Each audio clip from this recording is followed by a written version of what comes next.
Hi everyone, it's Clevers here, and today I'm going to be addressing a few questions and comments that I got under the video known as Green Eyes, a hyper-realistic oil portrait. So before you watch this one, it would be advisable to first check it out, and I'm gonna leave the link in the description to this video, so when you watch this one, you'll have the full context, and it will be easy to understand what I'm talking about in this episode. The first question came from Sharon, where she said, I like how you use the several different grays, and you said 10 different grays. I never thought about how many colors you can make out of two colors. Now that's more of a comment, but what she was referring to there was the different greens. I said green, not gray, that I was using in my underpainting palette, and that I used 10 different shades or 10 different tints. The reason why I figured this is important to clarify is because even though you can make a countless number of shades and tints with different colors, for the underpainting stage, at least in my process, I like to keep the palette as simple as possible. So having just 5 shades or 5 tints in my palette usually covers all the bases in the painting, because every other color will fall in between those 5 anyway. And by the way, the difference between shades and tints, because you may notice I use the two words interchangeably, is in painting a shade is normally a darker version of a color, and a tint is normally a lighter version of the same color. So if I say shades and tints of the monochrome, I'm simply talking about the array of different versions of one color in my underpainting. If I mix 10 different colors, as Sharon seems to have misunderstood in the previous video, then that would make it very difficult for me to know which color exactly to pick. But if I only have 5, then I have limited options. And so all I have to do when I'm figuring out what color to apply on the canvas is to pick the most approximate shade or tint from my palette. And so it's easy for me to focus on painting and not worry about, okay, do I pick color number 7 or color number 3 or something? If I have 5 options, that's perfect, because I have the 2 darkest shadows covered, 1 and 2. I have the 2 brightest highlights covered, 5 and 4, and I have the medium tones covered with 3. So I have 1, 2, 3, 4, 5. That's why I have only 5 colors in my palette.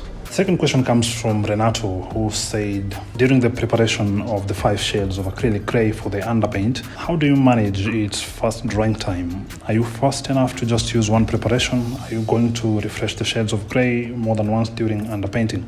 That's a really good question, and yes, acrylic paints do have a really fast drying time. For the underpainting, since it's a layer that I'm going to have fully covered anyway when I'm done with the painting, I don't mind using acrylics, because due to their fast drying time, it means I don't have the freedom to spend too much time in one part focusing on some detail. And so this forces me to be as quick as possible in the underpainting, so that I'll spend more time where it's actually needed, which is in the final layer. And so acrylics are perfect for this, because I have that pressure to finish working real quick, so I don't have to keep mixing the colors over and over again. This doesn't mean there aren't ways to slow down the drying time of acrylic paints. There are a few things you can do to achieve this result, and one of them would be to paint in a cool environment. So if you're painting outside when the sun is out, you're gonna have maybe 5 or 10 minutes before the paint dries, and you have to mix it again. Another thing you can do, especially for the palette, is to lay out your colors in thick layers, because the thinner the layer is, of course, the faster it's going to dry.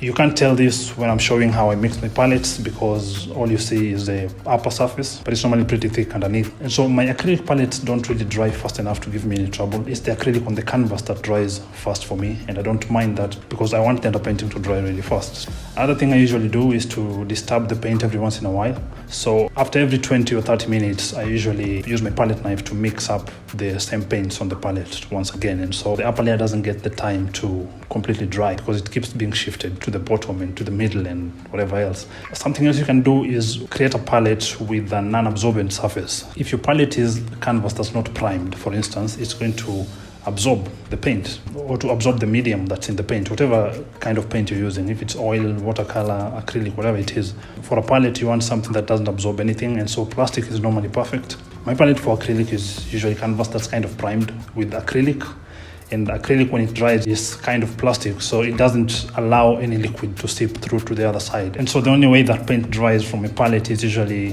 by evaporation and never by diffusion, because there's no porous surface beneath that the paint or its medium, whatever it is, water for acrylic or linseed oil for oil paints, can seep through.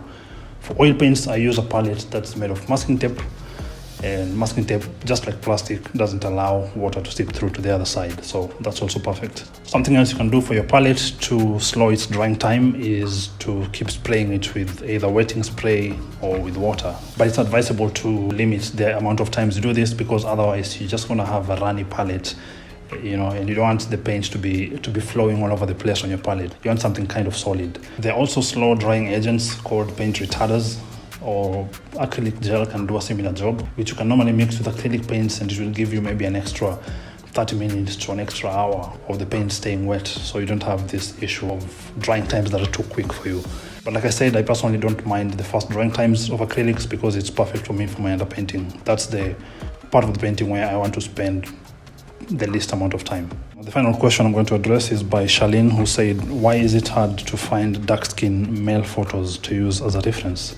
Okay, so my response to Charlene, which I also said in the comment section, was that it's better to find models from photographers other than a generic Google image search, because from my experience, Google will most likely give you stock images or stuff like that. I follow quite a number of really good photographers online, and I prefer reaching out to them and asking for photos when I do. I don't do that a lot now. So for a painting like the one I'm talking to in this video, the one called Green Eyes, the image was sent to me by a client who said, I want you to paint this particular image. So I didn't have to find this model myself. However, as time goes by, I don't know if I can say this is my advice or if I'm just describing how my own process has been developing. As time goes by, I like to personalize the process as much as I can. So with my own paintings right now that I'm doing from my own collections, so this doesn't include commissioned work that the clients have sent me the pictures, I actually work with models myself. So I'll start by sketching an idea of what I want to paint. Then I'll find a model that can nail that pose. Then I'll bring them to my studio, we'll do a photo shoot, then I'll continue the painting process. So it's a much more hands-on approach. I prefer it to how I used to do it before, where I used to, how I started was basically by painting images that I saw on newspapers.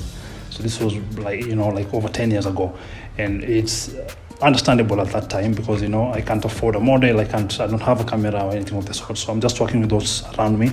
But as time goes by, even though Google can have some good images sometimes, or other photographers can have good images sometimes, I'm trying not to give you advice because I don't know what exactly you're aiming for, but I personally prefer being in full control of everything I paint lately, at least from 2021 onwards. All the paintings in my series and my collections started from blank slates where I didn't have any image to start with. I just had an idea, sketched it, and found models and had them pose for me and stuff like that. So even though you can find them online, it's still, you may want to explore doing it yourself at some point whenever you can. Anyway, those are my 2 cents. Thanks for the good questions under that video, and I hope you enjoyed this epilogue or this Q&A session. So till next time, thanks for watching.